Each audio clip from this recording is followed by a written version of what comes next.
आप देख रहे हैं सिटी न्यूज झारखंड। पूर्व केंद्रीय मंत्री अर्जुन मुंडा ने स्थानीय होटल में प्रेस वार्ता कर हेमंत सरकार पर जमकर निशाना साधते हुए कहा कि वर्तमान में जो घुसपैठ का मुद्दा है वह न केवल जमीन पर कब्जा कर रहे हैं और न केवल राज्य की बहू बेटों की इज्जत से खिलवाड़ कर रहे हैं, बल्कि राज्य की संवैधानिक सवाल बनता है।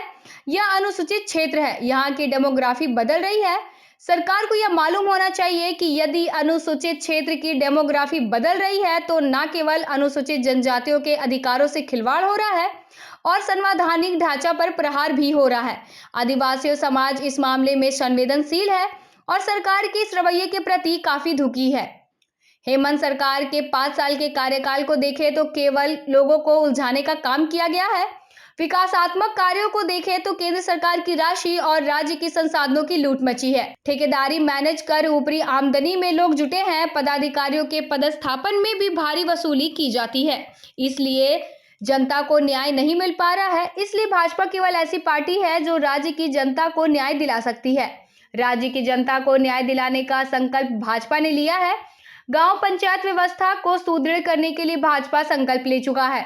राज्य में जनता इस सरकार को बदलने का मन बना ली है और महागठबंधन के कांग्रेस की मर्जी के खिलाफ झारखंड का गठन हुआ है। इसलिए सत्ता में पीछे के रास्ते से आकर लूट खसोट मचाने में लगे हैं। सत्ता की चाबी झामुमो को देकर लूट खसोट में लगे हैं।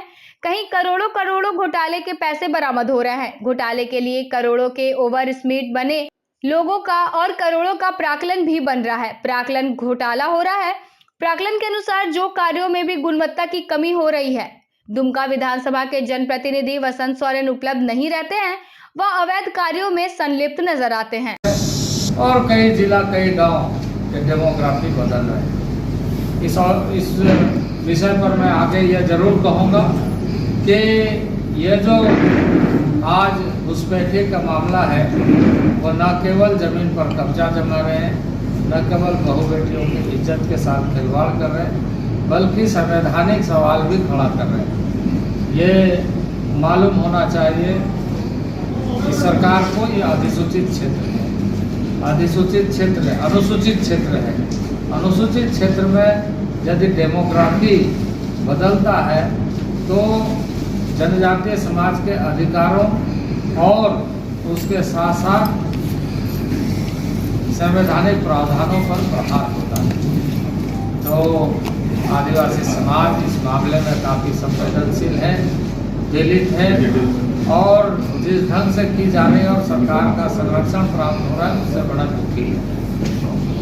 मित्रों, पूरे सरकार के कामकाज को यदि आप पिछले 5 वर्षों के कालखंड में देखें तो इस सरकार ने जनता को उलझाने का काम किया।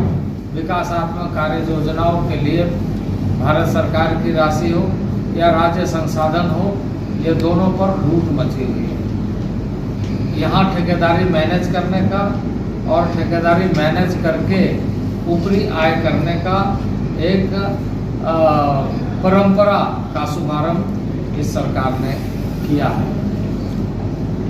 कोई भी व्यक्ति जब भी किसी कार्यालय में जाता है तो कार्यालय के पदाधिकारी को जैसे तनख्वाह नहीं मिलती है, वो गांव के या कोई भी व्यक्ति ऐसा आता है तो ऐसा सोचता है कि वो तनख्वाह देगा तब हम इनका काम करेंगे, या उनके ऊपरी आमदनी की वजह से वो इतना अधिक, और बहुत सारे जगहों में ये सूचना मिलती है कि जो पदाधिकारी पदस्थापित किए जाते हैं वो पदस्थापित कराने के लिए भी या पदस्थापित करने के लिए भी भारी मात्रा में गड़बड़ियाँ होती है। ट्रांसफर पोस्टिंग एक उद्योग ले चुका है इस सरकार में, और इसलिए इस सरकार में जनता को न्याय नहीं मिल रही है। जनता को न्याय दिलाने का काम भारतीय जनता पार्टी ने अपने संकल्प पत्र के माध्यम से दोहराया है और कहा है कि राज्य को भ्रष्टाचार मुक्त कैसे करें, यह हमारा संकल्प है। तो वहीं एक आम नागरिक को सुरक्षा कैसा दिया जाए, यह हमारा संकल्प है।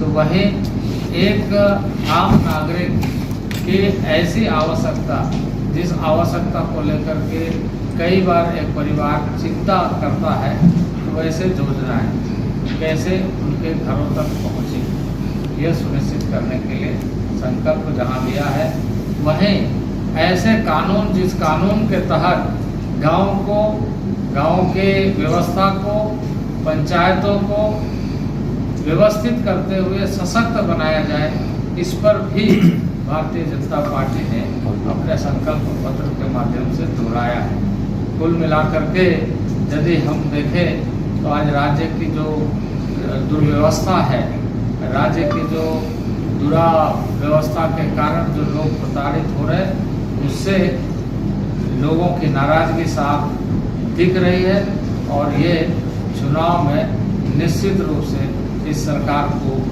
लोग बदलने का काम करेंगे और भारतीय जनता पार्टी को लोग अवसर देंगे। इस समय जितना उत्साह मैं विभिन्न क्षेत्रों में देख रहा हूँ, वो उत्साह इस बात को दर्शाता है कि जनता चाहती है कि एक अच्छी शासन, अच्छा प्रशासन और जनशासन ऐसे कायम हो जिसमें आम आदमी सुरक्षित हो। और जो यहाँ पर सवाल है रोटी बेटी माटी का, उस विषय को गंभीरता से किस तरीके से एक आम नागरिक के जीवन में दिखे, यह सुनिश्चित करने का काम भारतीय जनता पार्टी में जहाँ संकल्प लिया है, वहीं